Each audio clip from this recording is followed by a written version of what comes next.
कसा दिसतो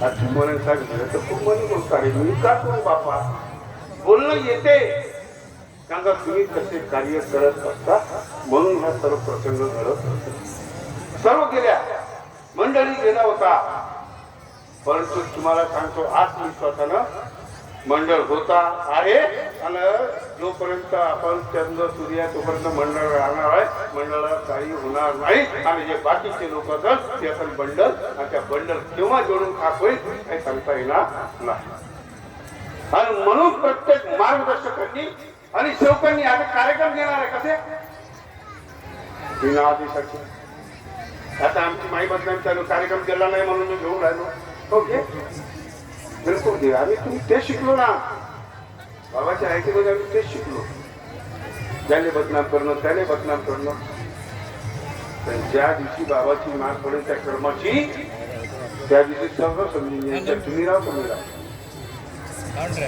बोलण्यासाठी किंवा या खुर्चीसाठी बसण्यासाठी कोणाला बदनाम करण्याचा प्रयत्न करू नका जे झालं आलं गेलं पार पडावं नदीचं पाणी नदीले जास्त दिवस टिकत नाही लक्षात ठेवा आणि म्हणून कोणीही अहंकार करू नका अरे मी का वाढवलो अरे ज्या ज्या गोष्टी झाल्या त्या गोष्टीची त्याच्या घरी जाऊन गेलो मी माझी अध्यक्षाच्या बी घरी गेलो सांगितलं समजवलं सांगा काय आपली स्वतःची सोडवणूक म्हणतात ना बाबा स्वतःची सोडवणूक स्वतः करावी 1990-91 पत्र बाबाचे आहे आणि म्हणून सोडवणूक करतो आणि त्याच्यामुळे सामोरं जाण्याचा प्रसंग माझ्यासमोर मानते की बाबाजी गुरुजीला करून ठेवलेला रस्ता मोकळा आहे समझ का फेर है समझ गया तो शेर नहीं तो फेर तो शंकरजी ठेवले समझ का फेर नाही का आणि म्हणून समजून घ्या समजून घ्या आता हे गुरुजी शिक्षक आहेत हे शिक्षक आहे रिटायर व्हायचे आहे आमच्या मुलीच्या रिटायर झाले मी बी शिक्षक होतो 2 वर्ष नोकरी केली मला पगार भेटला नाही म्हणून सोडून लागलं म्हणून सोडून घ्या अरे काही भाटाला दिली बसली बुजी पाय बसली कालचे भाट आजचे काही मार्गदर्शक काही हे करत असून त्याने लागत एक मार्गदर्शक पहा त्या मार्गदर्शकाने सेवकाने कार्य दिले आज या ठिकाणी मध्य प्रदेशातून सुद्धा मार्गदर्शक मंडळी या ठिकाणी आली ह्या राजोडा गावामध्ये जागा नाही तर तिथेही बसलो जागा नाही तर तिथेही बसले एका मार्गदर्शकानं एका सेवकाला कार्य दिले तब्येत खूप दुरुस्त झाली बरोबर त्या मार्गदर्शकाची तब्येत बिघडली त्या चौकाला दुसऱ्यांदा कार्य घ्यायला गेला त्याला मला 7,000 रुपये दे तुला मी कार्य दिले तुला समाधान भेटला तुझी तब्येत दुरुस्त झाली माझी तब्येत खराब झाली 7,000 रुपये दे त्याला वाटलं गंमत करत टाकायची नाही का मार्गदर्शक म्हणजे बा समाधान भेटला सर्व घेतला 1 रुपया होता त्याच्याकडे लाख रुपये झाले समाधान भेटला लाख रुपये देऊन टाका त्याने मार्गदर्शकाने 7,000 दिले त्यांना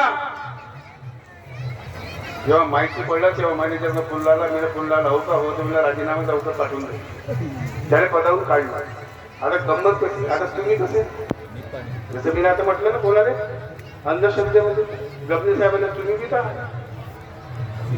माहित आहे तुम्ही कसे मार्गदर्शक म्हणजे भगवान मार्गदर्शक म्हणजे बाबा मार्गदर्शक म्हणजे बाप बरोबर काही दिवसांना त्याच क्षेत्रातून फोन आला साहेब म्हणे आमच्या गावामध्ये मार्गदर्शक नाही आहे म्हणा बरोबर कोणता गाव आता गाव लक्षात नाही राहत का गाव तिथं मार्गदर्शक नाही का नाही होतात साहेब म्हणे पण त्याला तुम्ही काढलं म्हणे काऊन काढलं तर असा प्रकार झाला म्हणे मग आता कोणता पाहिजे तोच पाहिजे म्हणे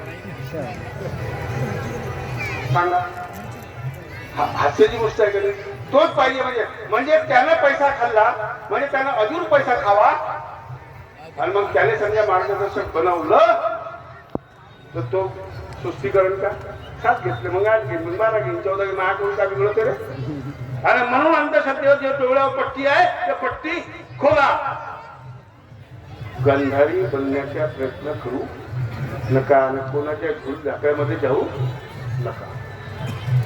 मंडळाच्या व्यतिरिक्त इतर कार्यक्रमामध्ये जाऊ नका. जो जात असेल, जो करत असेल त्याचा विरोध करा. मंडळाच्या नियमावलीने स्पष्टपणे लिहिलेला आहे. आणि म्हणून जास्त काही या ठिकाणी बोलत नाही. लोकांनी आपल्या आई वडिलांची सेवा करा, सासू सासऱ्याची सेवा करा. तुमचे आराध्य काय माहित नाही, पण माझे आराध्य देवत माझे आई वडील आहे. माझे आराध्य देवत माझे आई वडील आहे. माझ्या आई वडिलांमुळे मी या ठिकाणी उभा आहो. भगवान मी पाहिला नाही, पण ज्याने जन्माला घातलं त्याने पाहिलं. तो खरा आमचा आराध्य देवत, आमचे भगवान, आमचे आई वडील. पण आमच्या दुःखाची या मार्गामध्ये बाबा आहे, त्यांनी आई वडिलाला सुद्धा मोजत नाही. लोक सांगते, बाई सांगते सासू सासऱ्याची सेवा करा, पण ती बाई स्वतःच्या सासू सासऱ्याची सेवा करत नाही. ती मार्गामध्ये लाजीरवाणी गोष्ट आहे. असं करू नका. त्याच्यामुळे तुम्ही हे जग पाहता आपल्या आई वडिलांकडे. सासूला माहिती द्या आणि सासून त्या सुनेला पुरीच्या दादरा. तेव्हा तुमचं घर सुख संपन्न चालेल, लक्षात ठेवा. आणि ज्या लोकांनी आई वडिलांची सेवा केली असेल, करत असेल, जीवनामध्ये कधी तुमच्या डोक्याच्या केसाला धक्का लागणार नाही. हा माझी स्वतःची गॅरंटी. माझे आई वडील आहे. 64 वर्ष माझ्याला झाले. 90 माझे वडील आहे, आधी आहे. मला जे करायचे ते मी करत राहतो.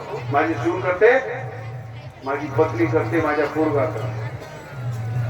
माझी मुलगी आली ते कुठंच कमी नाही पडलं. काय कुठंच कमी नाही, जीवनात कमी नाही पडलं.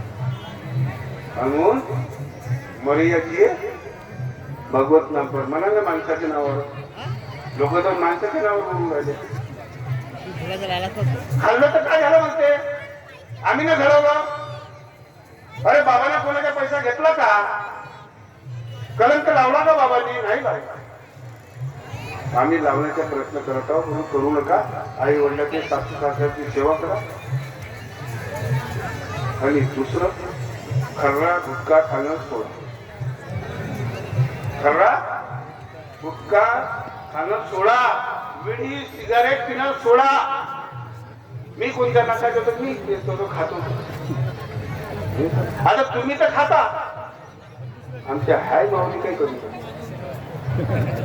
मला माहिती ना, त्या तुमसरकडे एका महाकाळकर साहेबांच्या गावाकडे एक बाई सरपंच होती, गोबरबाईला. तिला मार्गदर्शन केलं. तिच्या वट्यामध्ये पोचला होता खर्रा. जशी उतरली तसा पडला आणि लोक मला देऊन दे रे बापू, जाऊ दे. म्हणून खर्रा गुटखा खाणं, बिडी सिगारेट पिणं सोडा. उर्वरित रक्कम, उरलेला पैसा तुमच्या मुलांच्या शिक्षणाकरता, लग्नाकरता राखून ठेवा. उद्या ते तुमच्या कामामध्ये येणार आहे.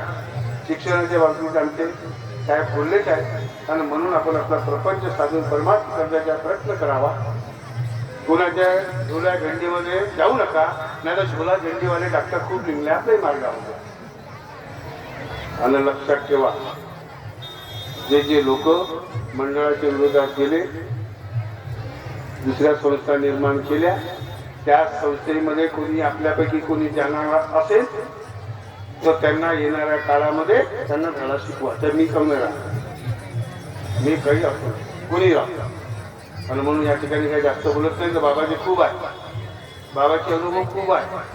त्या अनुभवाच्या भंडार भरला आहे, तिकडे भरला आहे. आणि सत्य म्हणजे कोण? सत्य म्हणजे भगवान. आणि मर्यादा म्हणजे बाबा. आणि प्रेम म्हणजे मातोश्री. आम्ही मर्यादा पाळत नाही, मार्गदर्शक येते. आम्ही सेवक लोक खुर्चीवर बसलो राहते, मार्गदर्शकाकडे पाहिजे बोलतच नाही.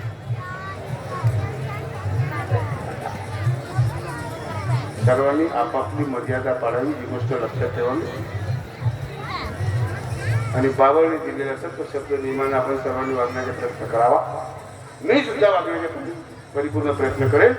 आणि या ठिकाणी आम्हाला शंकररावजी गमने साहेब, दिलीप वैद्य पाटील साहेब, त्यांचे सर्व सहकारी यांनी आम्हाला या ठिकाणी बोलवलं, आमचा आदर सत्कार केला. असाच आपण दरवर्षी गिरीशजी पाटील साहेब, वैद्य साहेब, दरवर्षी आपण आम्हाला बोलवावं अशी अपेक्षा बाळगतो आणि येणाऱ्या नवीन वर्षाच्या आपल्या सर्वांना शुभेच्छा देतो आणि आपल्या शब्दाला विराम देतो. धन्यवाद सर्वांना. माझ्या नमस्कार.